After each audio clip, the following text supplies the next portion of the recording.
The moment Delilah Katherine stepped off the stagecoach in Independence, California, she could feel every eye in town turning toward her like she carried a plague. It was September 1883, and the dust of her broken engagement still clung to her reputation more stubbornly than the red California dirt stuck to her traveling dress. Her father had sent her west with barely enough money for 3 months' lodging and a letter of introduction to a distant cousin who ran a boarding house, his face rigid with disappointment when he'd pressed the envelope into her trembling hands. Her mother hadn't even come downstairs to say goodbye. The scandal had erupted 6 weeks earlier in Philadelphia when Marcus Whitmore, heir to the Whitmore textile fortune and Delilah's fiancé of 18 months, had called off their engagement 3 days before the wedding. But he hadn't simply ended things quietly.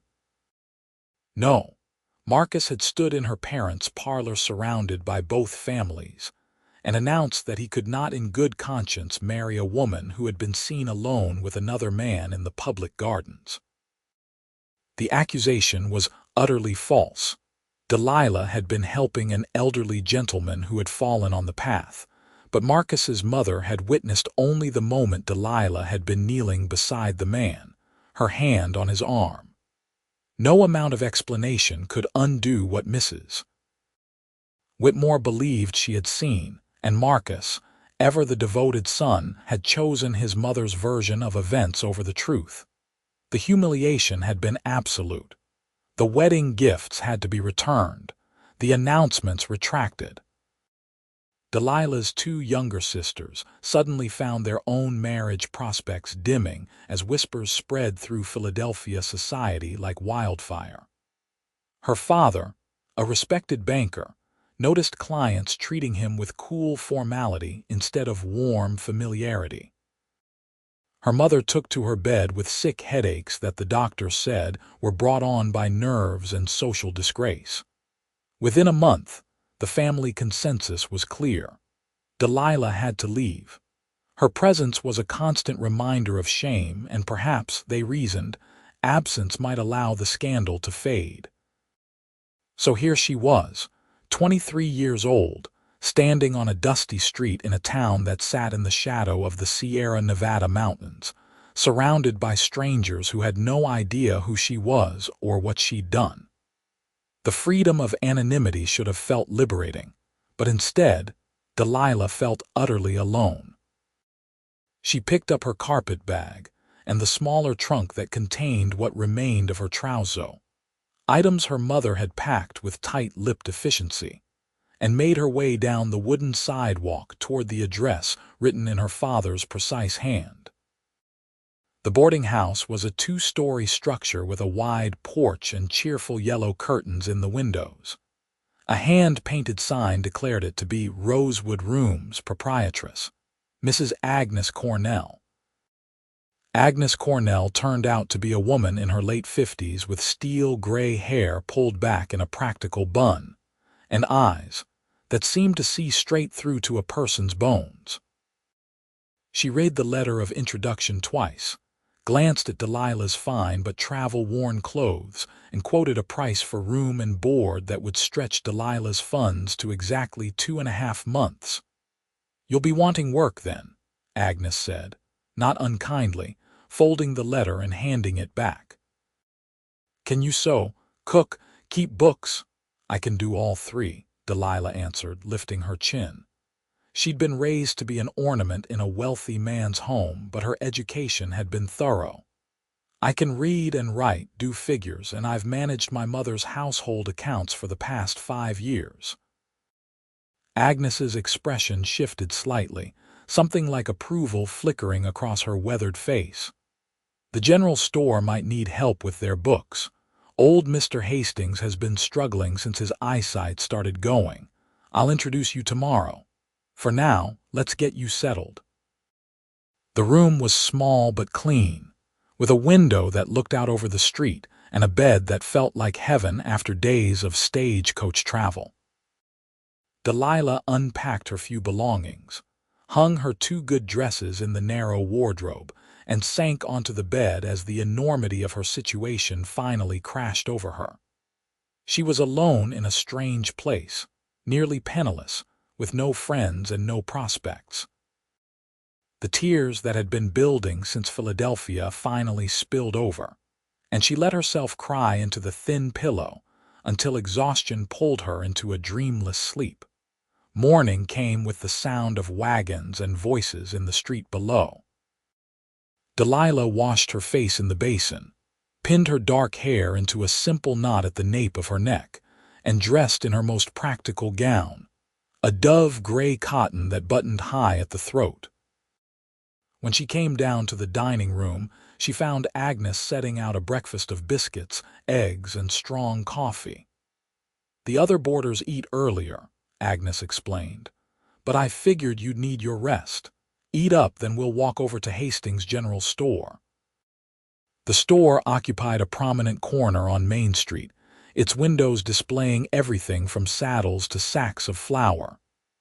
Inside, the space was crammed with goods, the air smelling of leather, tobacco, and coffee beans. An elderly man with thick spectacles that magnified his watery blue eyes was squinting at a ledger behind the counter, his face creased with frustration.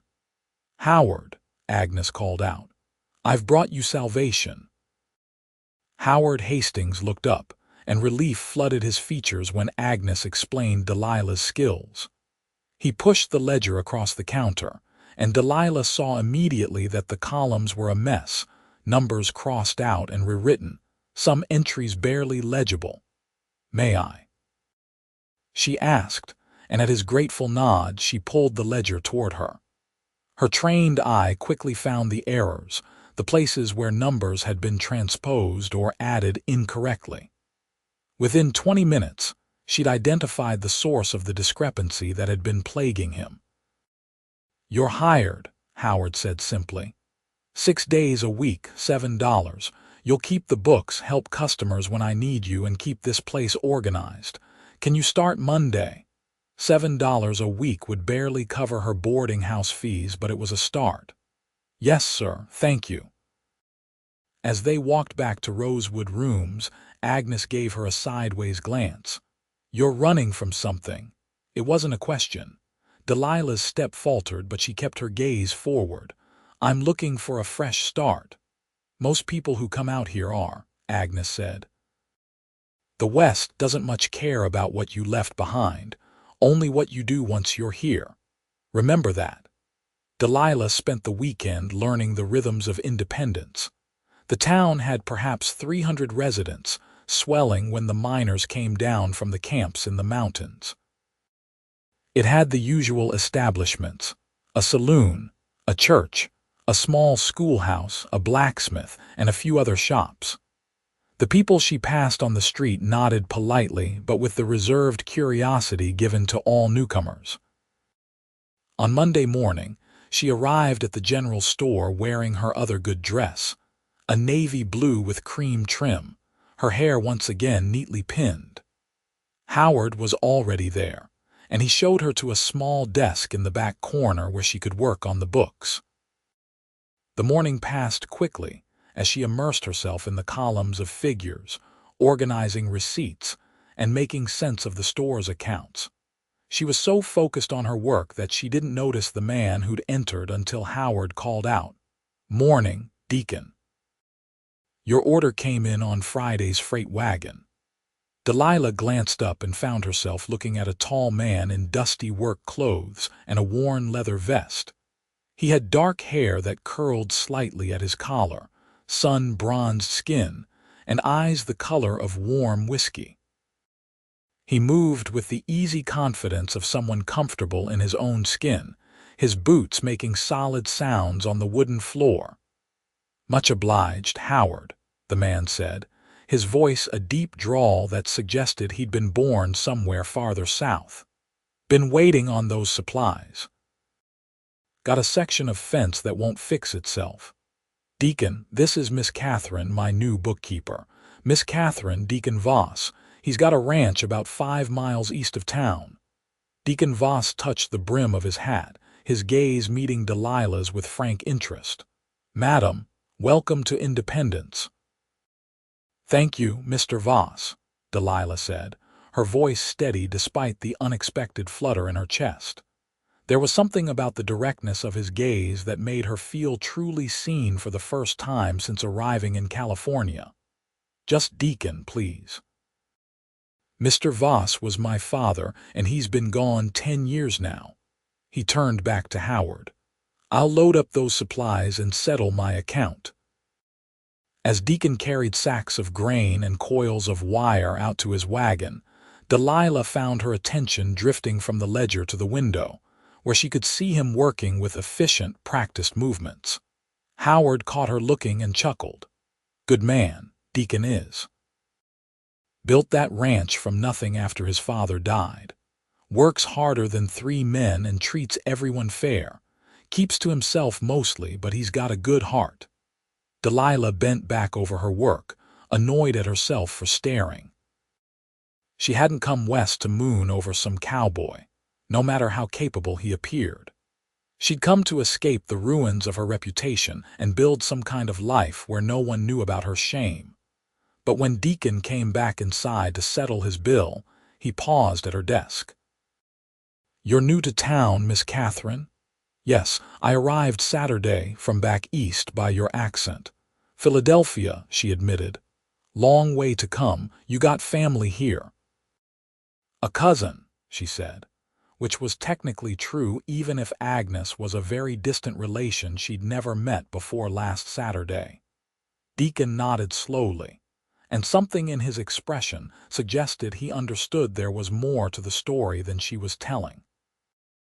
But all he said was, "Well, Independence is a good place to make a new start. People here judge you by what you do, not where you came from. I hope you'll find it suits you."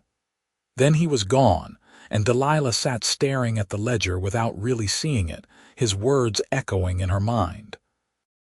"People here judge you by what you do, not where you came from." It was almost exactly what Agnes had said. Could it possibly be true? The days fell into a pattern. Delilah arrived at the general store each morning, worked through the accounts, and helped customers when Howard needed an extra pair of hands.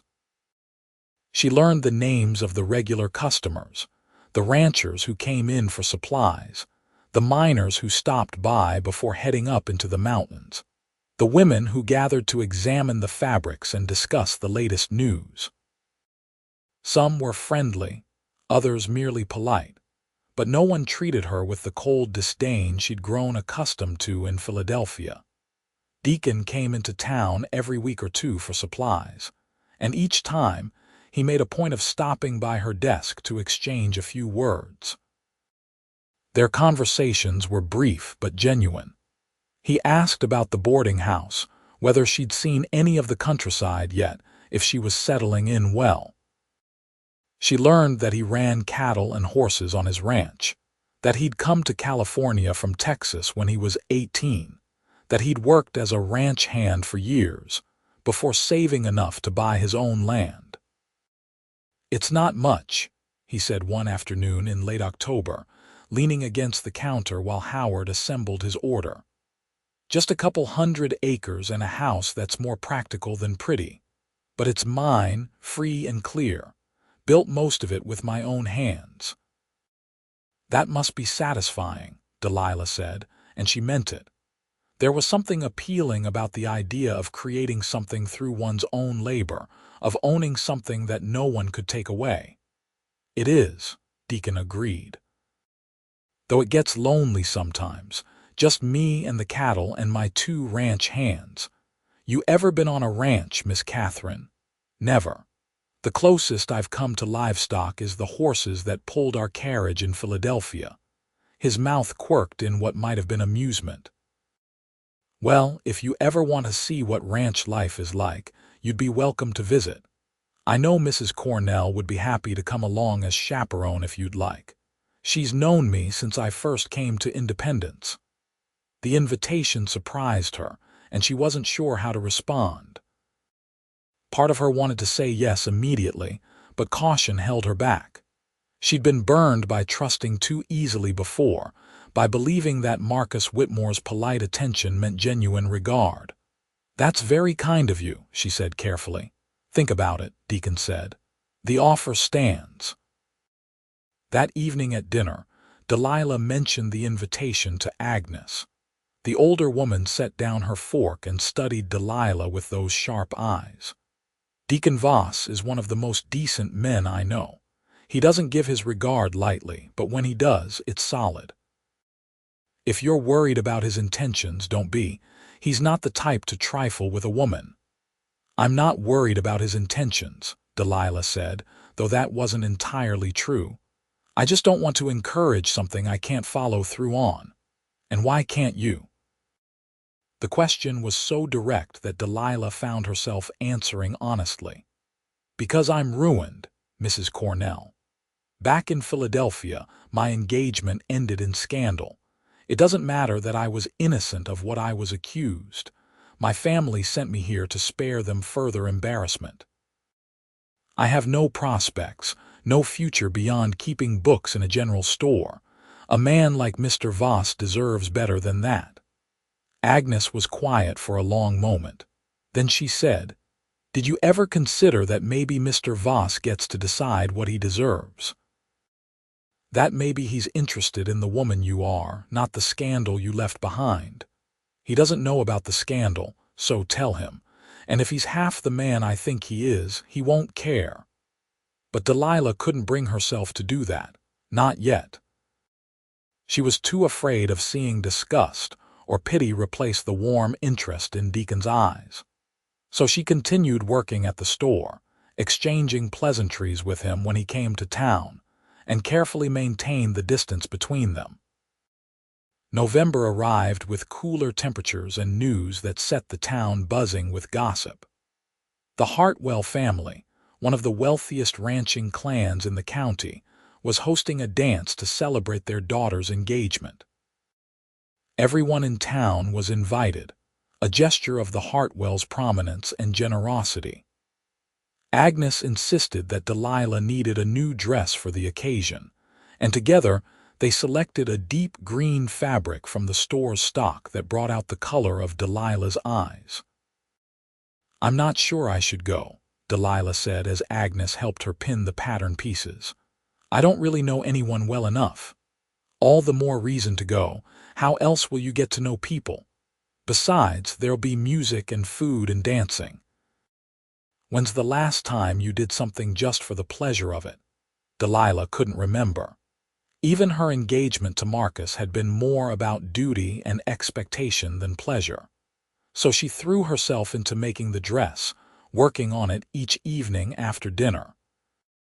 The act of creating something beautiful with her own hands was surprisingly therapeutic. Each stitch a small rebellion against the helplessness she'd felt for so long. The night of the dance, Agnes helped her dress and arrange her hair in a soft style that was more relaxed than the rigid fashions of Philadelphia. When Delilah looked at herself in the mirror, she barely recognized the woman staring back. Her cheeks had color from spending time in the California sun, her eyes seemed brighter, and the green dress fit her figure beautifully. The Hartwell ranch was ablaze with lantern light when they arrived in the wagon Agnes had borrowed for the occasion. The barn had been cleared out and decorated with bunting and autumn leaves, and a small group of musicians was already playing lively tunes. People milled about, talking and laughing, the women in their best dresses and the men in clean shirts and string ties. Delilah felt her stomach knot with nervousness as they entered. She'd been to countless parties and balls in Philadelphia, but this felt different. She was no longer the well-connected banker's daughter with a promising match. She was just Delilah Katherine, bookkeeper with a shameful past and an uncertain future. "Relax," Agnes murmured. "You look lovely and you have every right to be here." They made their way through the crowd, Agnes stopping to introduce Delilah to various people. Everyone was friendly, welcoming her to independence and asking how she was settling in. Delilah was beginning to relax when she spotted Deacon across the room. He was talking to a group of ranchers, but he must have sensed her gaze because he looked up and their eyes met. For a moment, he simply stared, and Delilah saw something flare in his expression that made her heart beat faster. Then he excused himself and walked toward her with that easy, confident stride. "Miss Katherine," he said, and his voice was warmer than she'd ever heard it. "You look beautiful tonight." "Thank you," she managed, very aware of Agnes watching them with barely concealed satisfaction. "Would you care to dance?" She should say no. She should maintain her distance and protect what remained of her battered heart. But instead she found herself nodding, and then his hand was at her waist, and they were moving onto the floor as the musicians started a waltz. Deacon was a surprisingly good dancer, leading her with confident ease. "I have to admit," he said, "I was hoping you'd come tonight." "Were you?" "I've been wanting to spend more than 5 minutes talking to you for weeks now. But every time I come into the store, there's always someone needing something or somewhere I have to be." "You could have called at the boarding house," Delilah said, then immediately wished she hadn't. That sounded too forward, too encouraging, but Deacon just smiled. "I could have, but I wasn't sure you'd want me to. You always seem like you're holding something back, like you're not quite sure whether to trust me or not." His perception startled her. "I'm sorry.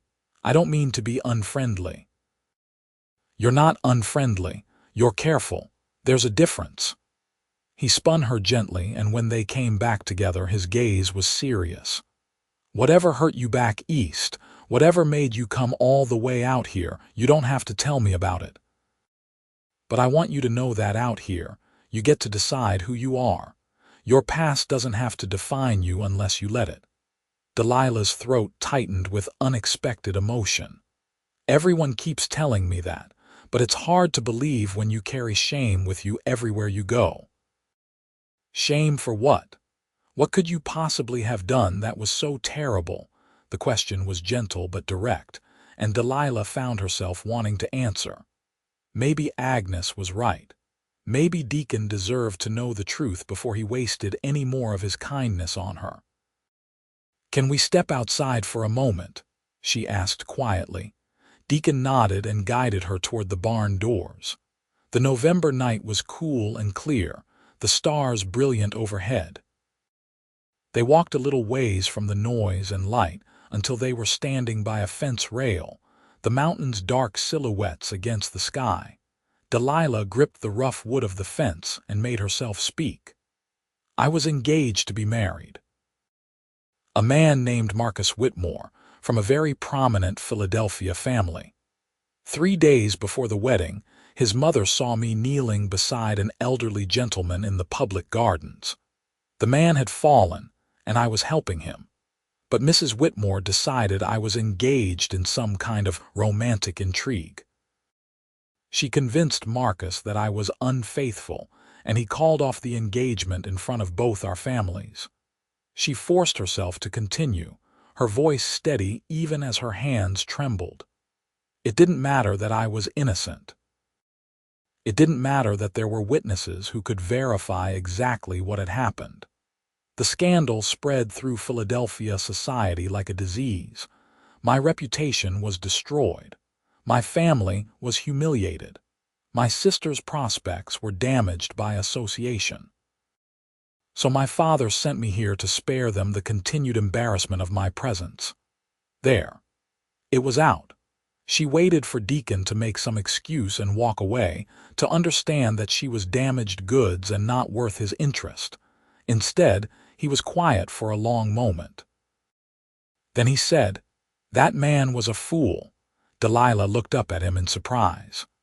"Marcus Whitmore was a fool," Deacon repeated, his voice firm. "Any man who'd believe his mother's suspicions over the word of the woman he claimed to love isn't worth your tears. And any family that'd ship you off like an inconvenience instead of standing by you doesn't deserve your loyalty. But the scandal is back in Philadelphia. This is California. We don't have the same kind of society rules here. People are judged by their character and their actions, not by gossip and appearances. He turned to face her fully, his expression earnest in the starlight. Miss Catherine, Delilah, if I may, I don't care about some scandal that happened 3,000 miles away. I care about the woman I've gotten to know these past 2 months. The woman who's smart and capable and kind. The woman who helps old Howard organize his store and who treats everyone with respect regardless of their station. That's the woman I'm interested in, if you'll let me be. Delilah felt tears prick her eyes. I don't understand.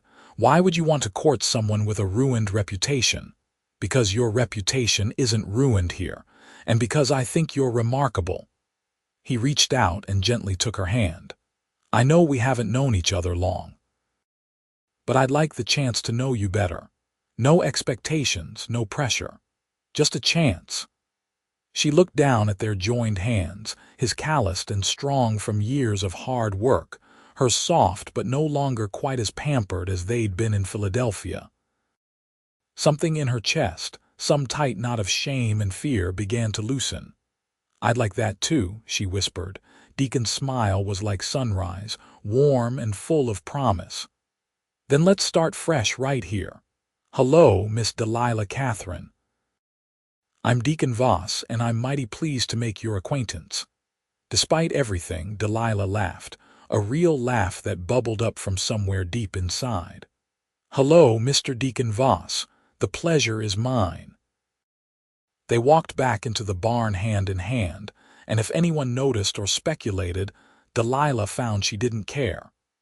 She danced with Deacon 3 more times that night, scandalously many for a woman who'd only just met a man, but the rules felt different here. Less rigid, more forgiving. Over the following weeks, Deacon began calling at the boarding house on Sunday afternoons. The one day the general store was closed. Agnes served as chaperone, though she had a convenient tendency to remember tasks that needed doing, leaving Deacon and Delilah alone in the parlor for stretches of time. They talked about everything and nothing. Deacon told her about building his ranch, about the hard years when drought nearly destroyed him, about the satisfaction of watching his herd grow. Delilah told him about Philadelphia, about her sisters, about her love of reading and her skill with numbers. You could have been a banker yourself if you'd been born a man, Deacon observed one afternoon. Women don't become bankers, Delilah said, but there was no bitterness in her voice. Though I often thought I understood my father's business better than he realized. Out here, women do all kinds of things they wouldn't do back east. I know a woman up in Nevada City who runs her own mining operation. Another who manages a cattle ranch bigger than mine. The West is still being built, and there's room for people to make their own rules. The idea was intoxicating. A place where she could be more than just an ornament or a scandal, where she could be simply herself. In December, Deacon invited her to the ranch. Agnes came along as promised, and they made the 5-mile journey in Deacon's wagon on a crisp, clear morning. The ranch was nestled in a valley with mountains rising behind it.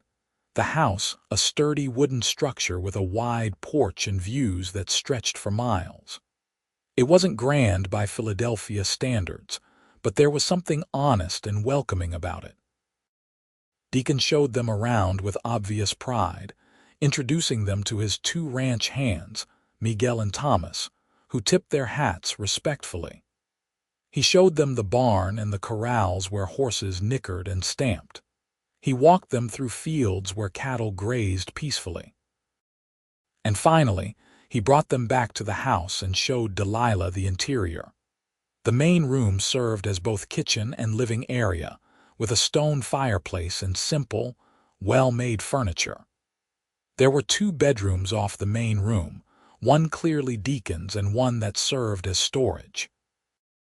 It was all scrupulously clean and organized, though it had the sparse quality of a place where a single man lived alone. It could use a woman's touch, Agnes observed, running her finger along a shelf. Some curtains, maybe some rugs, a few plants. Deacon shot her an amused glance. Are you volunteering, Mrs. Cornell? Not me. But I'm sure someone could make this place a real home with a little effort. The implication was clear, and Delilah felt her cheeks warm, but she also felt something else, a longing she hadn't expected. She could imagine herself here. Could imagine curtains in the windows and a garden by the porch. Could imagine the sound of children's laughter filling the empty spaces. The thought startled her. Was she really considering a future with Deacon? They'd known each other barely 3 months. But then again, she'd been engaged to Marcus for 18 months and had never felt with him what she felt when Deacon smiled at her. On the ride back to town, Agnes dozed in the back of the wagon, and Delilah sat beside Deacon on the driver's bench. The afternoon sun slanted golden across the landscape, and the air smelled of pine and possibility. "What did you think?" Deacon asked, his eyes on the road ahead. "It's beautiful. You've built something to be proud of." "It's a good life," he said. "Hard work but honest, room to grow." He paused, then added, "Room for a family if a man was fortunate enough to find the right woman." Delilah's heart hammered in her chest. "Deacon, I know it's too soon," he said quickly. "I'm not asking you for anything you're not ready to give. But I want you to know that I'm a man who plans for the future, and when I look at my future now, I see you in it. If you'll have me, that is." She should be cautious. She should take time to be sure. But caution had only ever led her to heartache with Marcus. Boldness, taking a chance, that was what had brought her to California and led her to this moment. "I see you in my future, too," she said softly, and watched his face transform with joy. Christmas came with unseasonable warmth and a town celebration at the church. Deacon gave Delilah a beautiful leather-bound journal, and she gave him a shirt she'd sewn herself, carefully measuring it to fit his broad shoulders. They exchanged the gifts privately in Agnes's parlor, and the intimacy of the moment felt more meaningful than any of the elaborate celebrations Delilah had known in Philadelphia. On New Year's Eve, as 1883 turned to 1884, Deacon kissed her for the first time. They were standing on the porch of the boarding house, the sounds of celebration drifting from the saloon down the street, and when his lips met hers, gentle and questioning, Delilah felt something fundamental shift inside her. This was what love was supposed to feel like. Not duty or expectation, but choice. Not performance, but truth. In February, Deacon asked her to marry him. They were back at the ranch, standing on the porch and watching the sun set behind the mountains. He didn't have a fancy ring, just a simple gold band his mother had worn. "It's not much," he said, holding it out to her. "And I'm not a rich man, but I love you, Delilah Katherine. I love your strength and your courage. I love how you've rebuilt your life from nothing. I love your laugh and your sharp mind and the way you treat everyone with kindness. I'd be honored if you'd consent to be my wife." Delilah looked at the ring, then at Deacon's honest, hopeful face. "Yes," she said, her voice clear and certain. "Yes, I'll marry you." The wedding was set for early April, as soon as the mountain passes were reliably clear of snow. It would be a simple ceremony at the church in Independence, nothing like the elaborate affair that had been planned for Delilah's first engagement. But this time, simplicity felt right. Delilah wrote to her family, informing them of her engagement. Her mother's response was cool and brief, noting that the family hoped she would be happy. Her father sent a bank draft for $100, more than he'd given her to travel west with. It was his way, Delilah understood, of offering approval without quite admitting he'd been wrong to send her away. Her sisters each wrote separately, full of questions and cautious excitement, but the letter that surprised her most came from Marcus Whitmore himself. He wrote that he'd learned the truth about the incident in the gardens, that his mother had been mistaken, and he apologized for not believing Delilah from the start. He hoped she could forgive him and wished her well in her new life. Delilah read the letter twice, waiting to feel something, anger or vindication or even satisfaction. But all she felt was a distant pity for the man who'd let his mother make his decisions for him. She folded the letter, tucked it into the bottom of her trunk, and never thought about it again. As the wedding day approached, the women of Independence rallied around Delilah with a warmth that made her eyes sting with gratitude. They held a quilting bee and made her a beautiful wedding quilt. They shared family recipes and advice on ranch life. They welcomed her into their circle with an ease that Philadelphia society had never offered. Agnes helped her make her wedding dress, a simple cream-colored gown with lace at the collar and sleeves. "You're going to be so happy," Agnes said as she pinned the hem. "I've known Deacon since he was barely more than a boy, and I've never seen him look at anyone the way he looks at you." "I never thought I could feel this way," Delilah admitted. "After Marcus, I thought I was too broken for love. You were never broken, just hurt. There's a difference." Agnes sat back on her heels and smiled. "And now you're healing. That's what love does when it's real." The morning of April 5th dawned clear and beautiful, the kind of perfect spring day that felt like a blessing. Delilah dressed with Agnes's help, pinning wildflowers in her hair that some of the local women had gathered at dawn.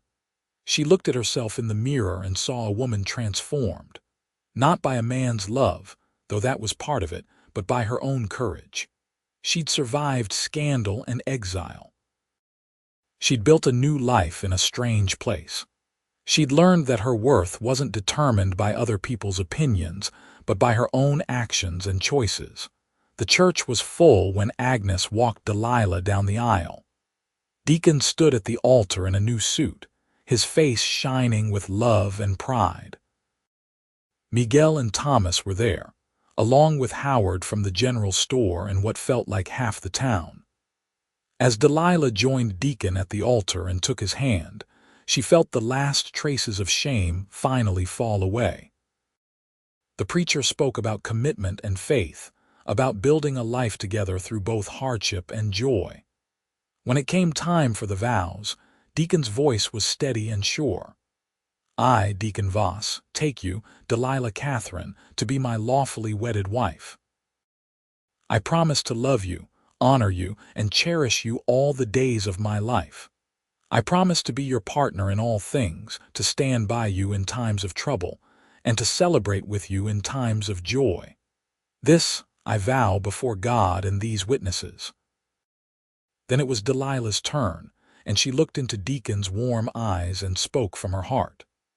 "I, Delilah Katherine, take you, Deacon Voss, to be my lawfully wedded husband. I promise to love you, honor you, and cherish you all the days of my life. I promise to be your partner in all things, to stand by you in times of trouble, and to celebrate with you in times of joy. You showed me that my past doesn't define me and that I'm worthy of true love. This I vow before God and these witnesses."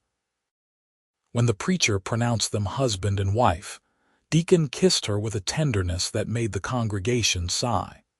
Then they were walking back down the aisle together, hand in hand, and the church bells were ringing, and everyone was cheering.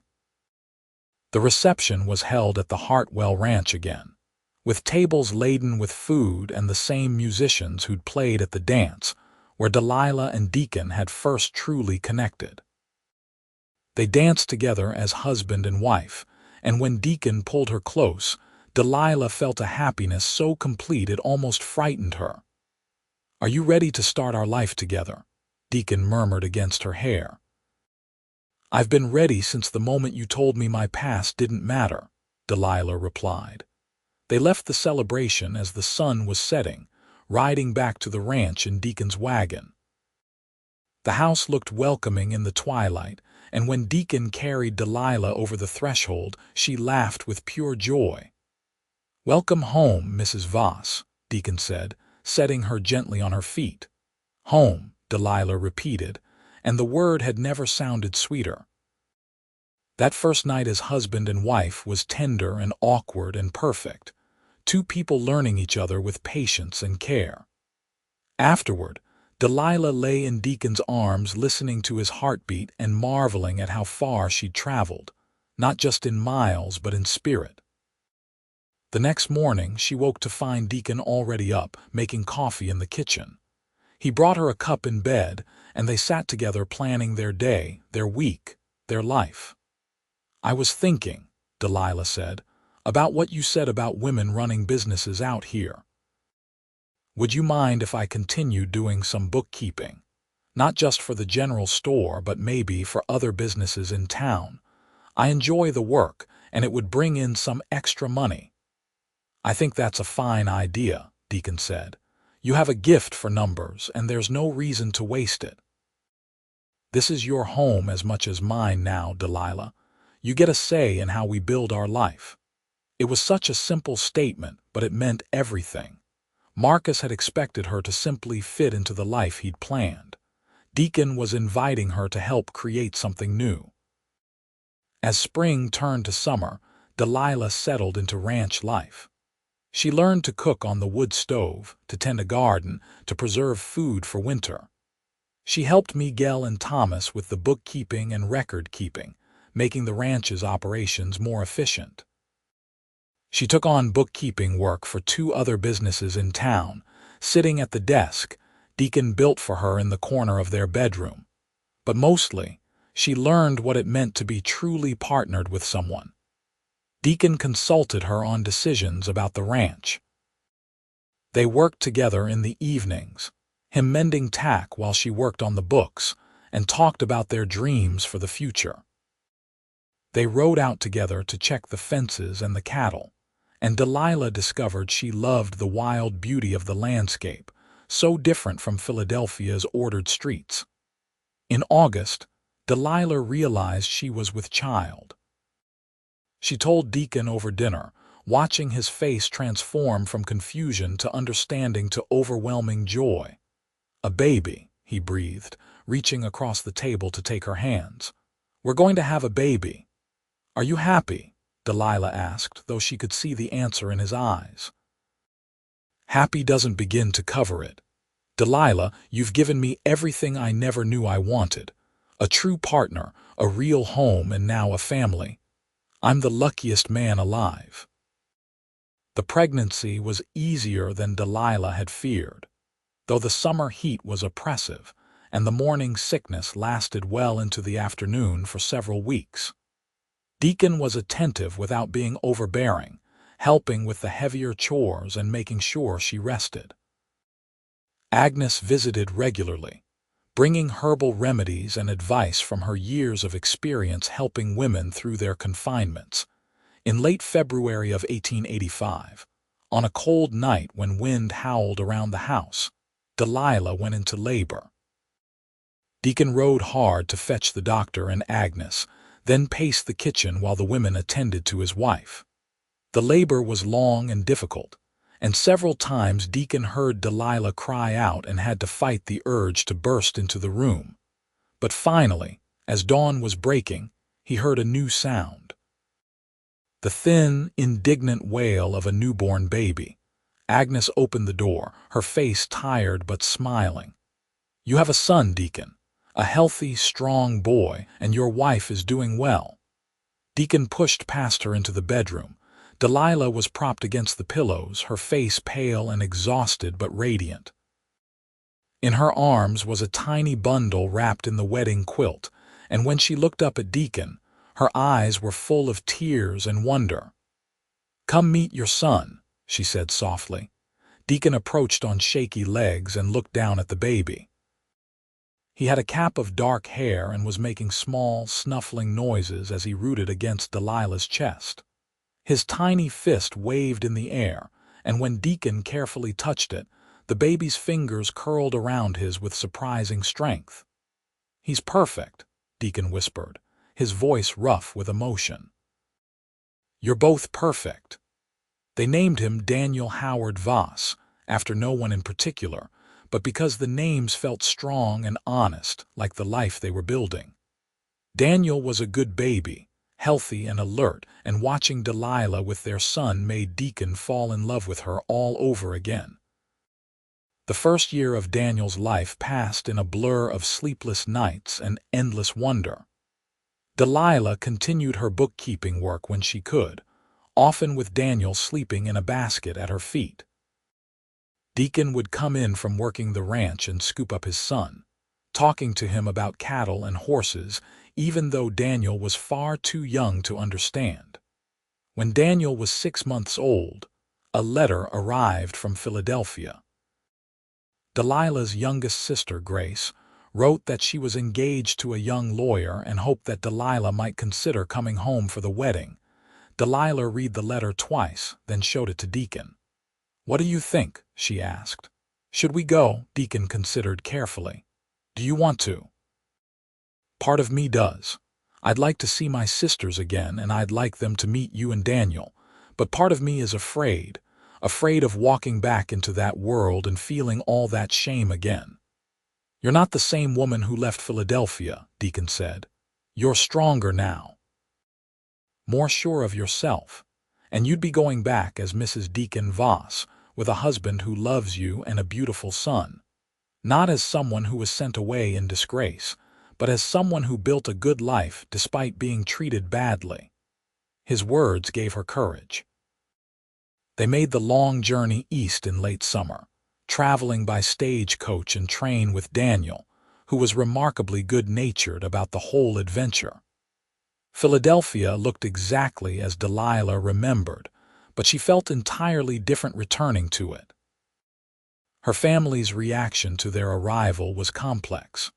Her mother was stiffly polite, clearly still uncomfortable with the scandal, even though it was more than 2 years past. Her father was warmer, particularly when he saw how Deacon conducted himself with quiet dignity. Her sisters embraced her with genuine affection and fussed over Daniel with delight. The wedding was a grand affair, everything Delilah's own wedding to Marcus would have been. She watched Grace marry her young lawyer and felt nothing but happiness for her sister. There was no envy, no regret. The life she had with Deacon was worth 1,000 grand Philadelphia weddings. At the reception, Marcus Whitmore approached her. He was accompanied by a young woman with an anxious smile, his new fiancée, Delilah learned. "Delilah," Marcus said, and there was genuine remorse in his voice. "Thank you for coming. I know things ended badly between us, and I want you to know that I've regretted how I handled that situation every day since." Delilah looked at him, this man she'd once thought she'd marry, and felt only a distant compassion. "I appreciate that, Marcus. But it all worked out for the best. I'm very happy with my life now." She introduced him to Deacon, and the contrast between the two men was striking. Marcus, polished and proper but somehow uncertain.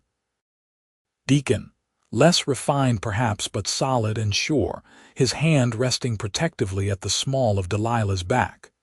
"You're a fortunate man, Mr. Voss," Marcus said, and there was real sincerity in his words. "I know it," Deacon replied simply. "Every single day." They stayed in Philadelphia for 2 weeks, long enough to reconnect with Delilah's sisters and to show her parents that she'd not only survived but thrived. When it came time to leave, Delilah felt lighter somehow, as though she'd closed a chapter of her life that had been left painfully open. On the train back to California, with Daniel sleeping in her arms and Deacon's shoulder warm against hers, Delilah said, "Thank you for coming with me, for standing by me." "Always," Deacon said, kissing her temple. "That's what partners do." They returned to the ranch in early October, just as the weather was turning cool. Everything looked exactly as they'd left it, Miguel and Thomas having cared for the place with diligent attention. But somehow it looked even more beautiful to Delilah's eyes, this home they'd built together. Life continued its steady rhythm. Daniel grew from a baby into a toddler, learning to walk and then to run, always getting underfoot while Deacon worked and making both parents laugh with his antics. In the spring of 1887, Delilah found herself expecting again, and in December, they welcomed a daughter they named Daisy Rose. She had Delilah's dark hair and Deacon's golden eyes, and from the moment she was born, she had her father wrapped around her tiny finger.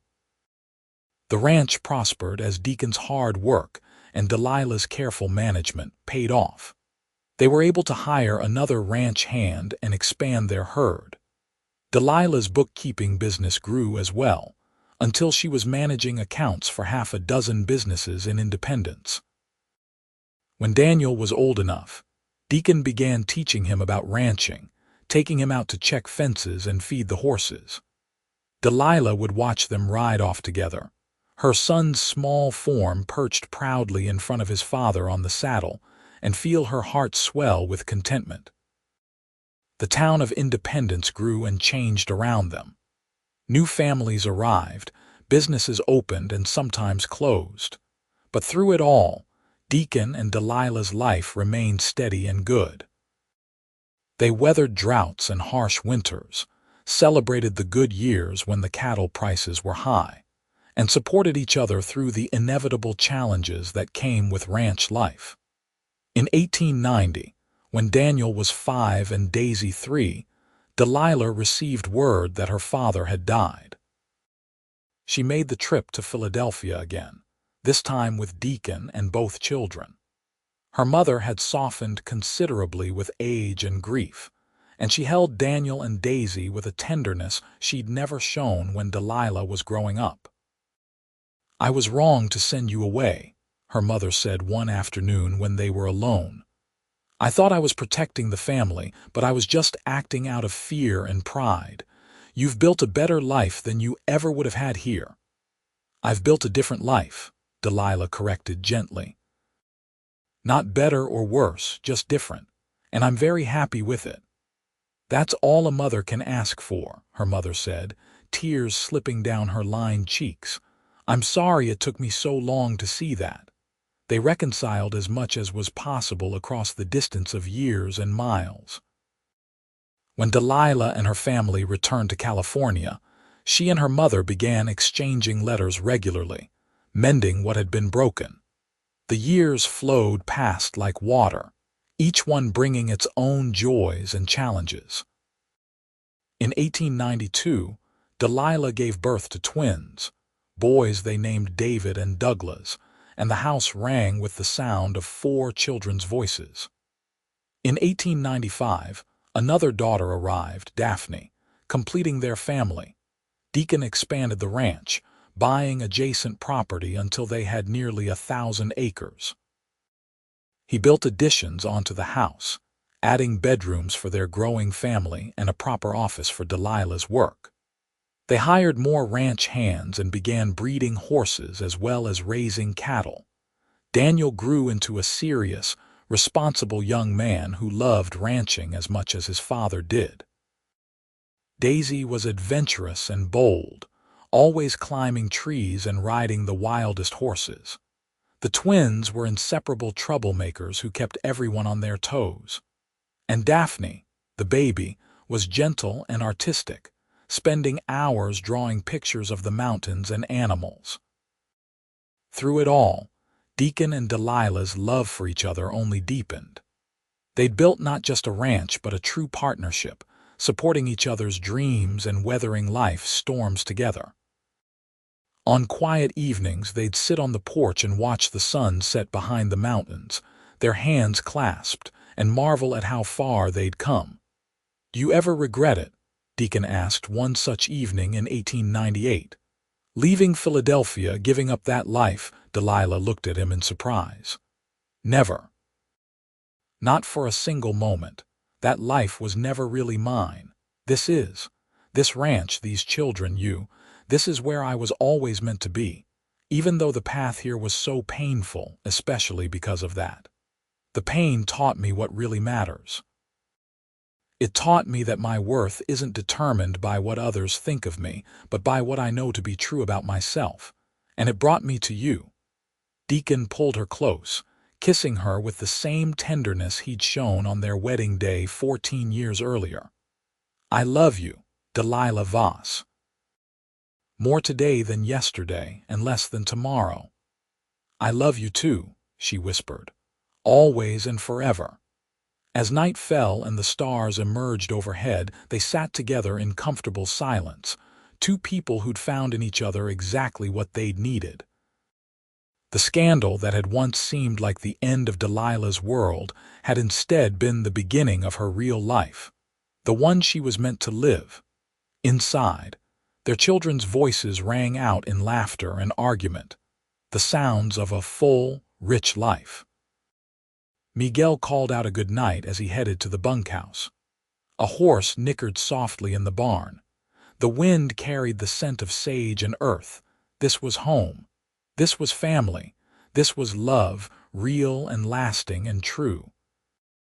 And Delilah Katherine Voss, once shamed and exiled, now proud and free, had never been happier. As the years continued to unfold, the Voss family became a cornerstone of the Independence community. Deacon served on the town council, his opinion respected for its fairness and practical wisdom. Delilah became known not just for her bookkeeping skills, but for her compassionate involvement in various town causes. She helped establish a library, taught Sunday school, and mentored young women who were new to the West and finding their way, much as she once had.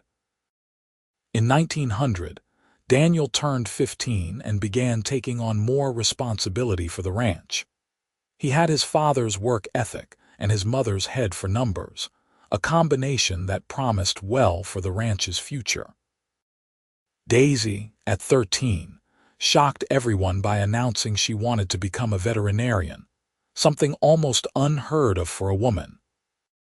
But Deacon and Delilah had never been ones to restrict their children based on convention, and they began exploring what educational opportunities might exist for their determined daughter.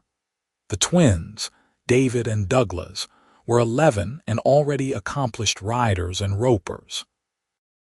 They competed in the local rodeos that had become popular, earning ribbons and prize money that they carefully saved. 9-year-old Daphne continued to develop her artistic talents, her drawings becoming more sophisticated and beautiful with each passing year. The ranch thrived under Deacon's skilled management and Delilah's careful financial oversight. They'd paid off all debts and owned their land free and clear, a source of deep satisfaction for both of them. The herd numbered in the hundreds, and their horse breeding program had gained a reputation for quality throughout California and beyond. But the true measure of their success wasn't in acres or cattle or money. It was in the life they'd built together, in the family they'd raised, in the respect they'd earned from their community, and in the love that still burned bright between them even after years of marriage. In the spring of 1902, Agnes Cornell fell ill. Delilah spent weeks nursing the older woman who'd been the first to show her kindness in California. When Agnes died peacefully in her sleep one May morning, Delilah mourned her as she would have mourned her own mother. "She gave me my life back," Delilah told Deacon through her tears. "She showed me I could be more than my worst moment. She believed in me when I didn't believe in myself. And you honored that belief by becoming the remarkable woman you are," Deacon said, holding her close. "Agnes knew that. She was so proud of you." They buried Agnes in the Independence Cemetery on a hillside overlooking the valley, and half the town turned out for the funeral. In her will, Agnes left Rosewood Rooms to Delilah, along with a letter expressing her love and pride. Delilah couldn't run the boarding house herself, not with the ranch and her family and her bookkeeping business. But she didn't want to sell it either. After discussing it with Deacon, they hired a capable widow from town to manage it, ensuring that Agnes's legacy of providing a welcoming place for newcomers would continue.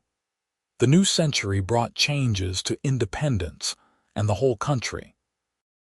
Automobiles began appearing on the streets alongside horses and wagons.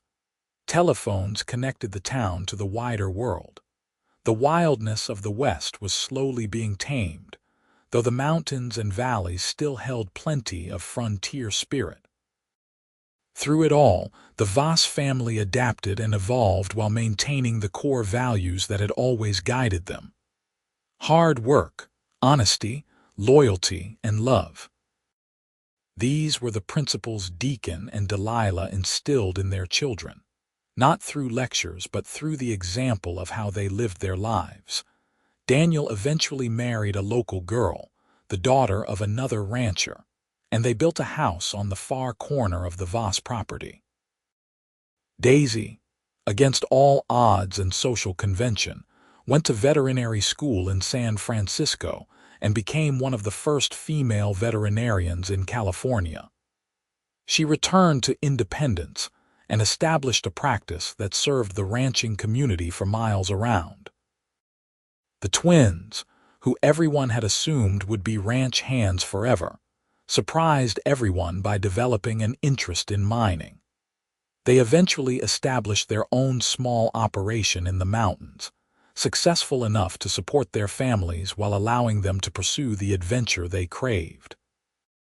Daphne's artwork gained recognition beyond independence, and she began selling paintings to collectors across the state, though she never moved away from the ranch she loved. On their 20th wedding anniversary in 1904, Deacon took Delilah back to the Hartwell Ranch, where they danced together for the first time. The Hartwells hosted a celebration in their honor, and it seemed like the entire town came to mark the occasion. As they danced to the same kind of music they danced to all those years ago, Delilah laid her head on Deacon's shoulder and thought about the journey that had brought them to this moment. The pain of the broken engagement, the shame of exile, the terror of starting over in a strange place, all of it had led her here. To this man, this life, this profound and abiding happiness. "I would do it all again," she murmured. "Every difficult moment, every tear, every fear. I'd do it all again to end up right here with you." Deacon tightened his arms around her. "You never have to do it again. From here on out, we only move forward together." "Promise?" she asked, though she already knew the answer. "Promise," he confirmed. "Forever and always, Delilah. You and me against the world." But they weren't against the world anymore. They were part of it, woven into the fabric of independence and the broader community they'd helped build. Their children were thriving. Their ranch was prosperous. They had friends, purpose, and each other. As the celebration continued around them, Deacon and Delilah danced on, two people who'd found in each other a love that transcended scandal and shame. A love that had grown stronger with every passing year. The cowboy who hadn't cared what anyone thought had given a disgraced woman the chance to rebuild her life. And together, they'd created something beautiful and lasting and true. The years that followed were kind to them.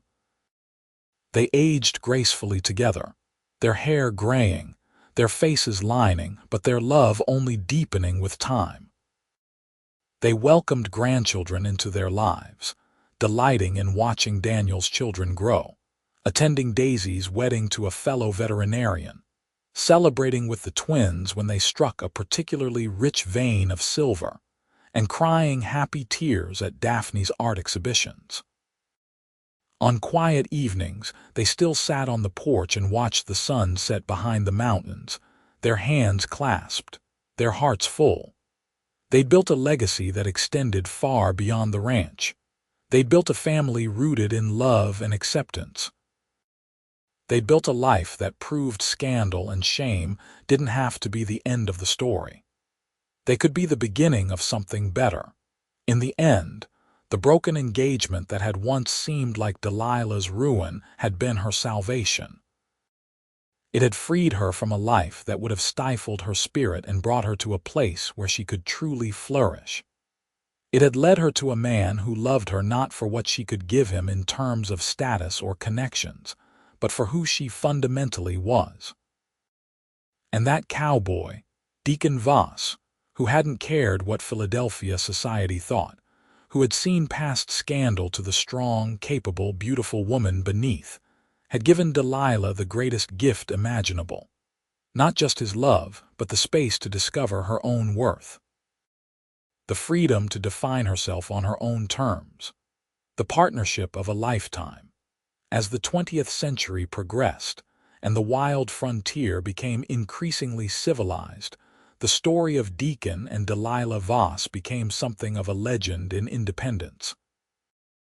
The Eastern woman who'd been sent away in shame and the hard-working cowboy who'd loved her anyway.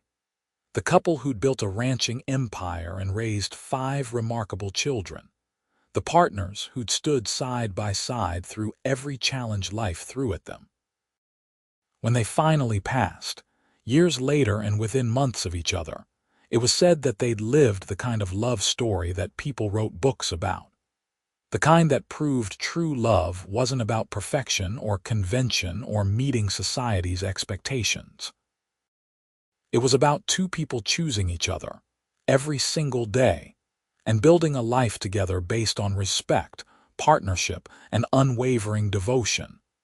Their children and grandchildren carried on their legacy, maintaining the ranch and the values that Deacon and Delilah had instilled. The Voss name became synonymous with integrity and hard work in that part of California. But more than that, it became synonymous with the idea that your past doesn't have to determine your future. That second chances are possible, that love can heal even the deepest wounds. And somewhere in the Independence Cemetery, on a hillside overlooking the valley they'd loved so well, 2 headstones stood side by side. Deacon Voss, beloved husband and father. Delilah Katherine Voss, beloved wife and mother. But those simple words couldn't begin to capture the richness of what they'd shared, the depth of what they'd built, or the lasting impact they'd had on everyone who knew them. Their story was one of redemption and resilience, of a woman who'd refused to let shame define her, and a man who'd had the wisdom to see her true worth. It was a story of the American West at its finest, where people were judged by their character and their actions, where hard work was rewarded, and where love could conquer even the most daunting obstacles. Most of all, it was a story that proved what Deacon had told Delilah that first night at the dance all those years ago. In the West, you got to decide who you were. Your past didn't have to define you unless you let it. And with the right partner by your side, someone who truly saw you and loved you anyway, you could build a life beyond your wildest dreams. Delilah Katherine had been shamed by her broken engagement, sent away by her family, and written off by Philadelphia society. But she'd found in California, in independence, in Deacon Voss, everything she'd ever truly needed. Not status or wealth or social approval, but love and purpose and the freedom to be wholly, completely herself, and that cowboy who hadn't cared what anyone thought. He'd found in Delilah not just a wife, but a true partner. Someone who made his life richer, his work more meaningful, his dreams more achievable. Together, they'd created not just a family or a ranch, but a testament to the power of seeing people for who they truly are beneath the surface judgments and social conventions. Their love story wasn't about grand gestures or dramatic rescues. It was about 2 people choosing each other every day, through good times and hard times, through triumph and struggle. It was about building something lasting and true, brick by brick, day by day, with patience and commitment and unwavering faith in each other. And in the end, that was the greatest legacy they left behind. Not land or money or even the thriving ranch, though all those things mattered, but the example they'd set of what real love looked like. The proof they'd provided that character mattered more than reputation. The hope they'd given to everyone who came after them that redemption was always possible. Second chances were real, and true love could conquer anything. Delilah and Deacon Voss had lived a great love story, one that started with shame and ended with joy, one that proved the measure of a person wasn't in their worst moment, but in how they rose above it. And their story, told and retold by their descendants and the people of independence for generations to come, continued to inspire and encourage everyone who heard it. Because sometimes, the ending of one story is just the beginning of something far better. Sometimes, what looks like ruin is actually salvation in disguise. And sometimes, when you find someone who doesn't care what the world thinks and loves you for exactly who you are, you find not just happiness, but the kind of profound, lasting joy that makes every hardship along the way worthwhile. That was the story of Delilah and Deacon. That was their legacy. And that was why, long after they were gone, people still spoke their names with respect and admiration, and young couples still looked to their example as proof that true love, the kind that endures and grows stronger with every passing year, was not just a fairy tale but a very real possibility. Their story had a happy ending because they made it so, through hard work and commitment and choosing each other every single day.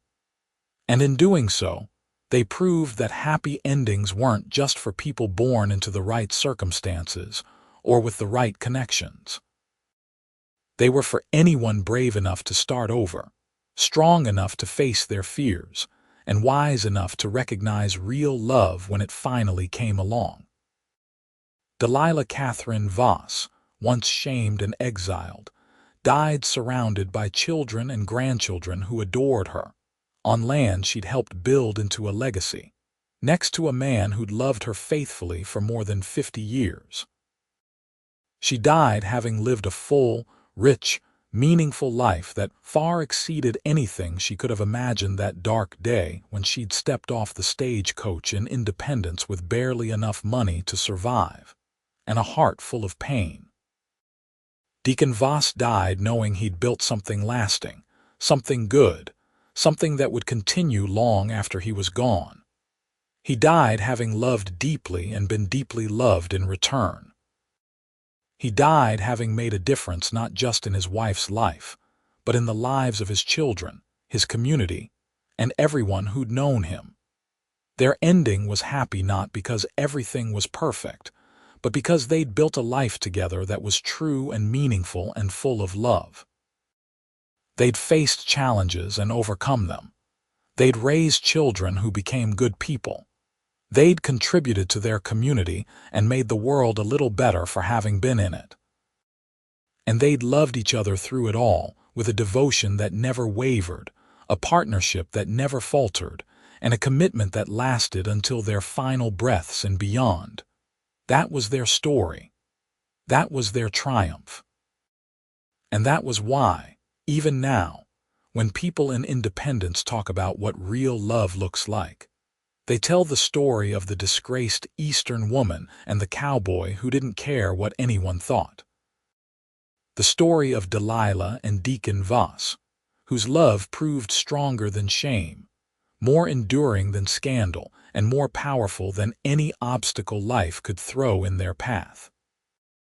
It was a love story for the ages, played out against the backdrop of the American West, and it proved once and for all that sometimes, the best way to move forward is to leave everything behind and start over. Sometimes, the people who see your worth when no one else does are the ones worth holding on to forever. And sometimes, a broken engagement and the shame it brings isn't an ending at all, but the beginning of the greatest adventure of your life.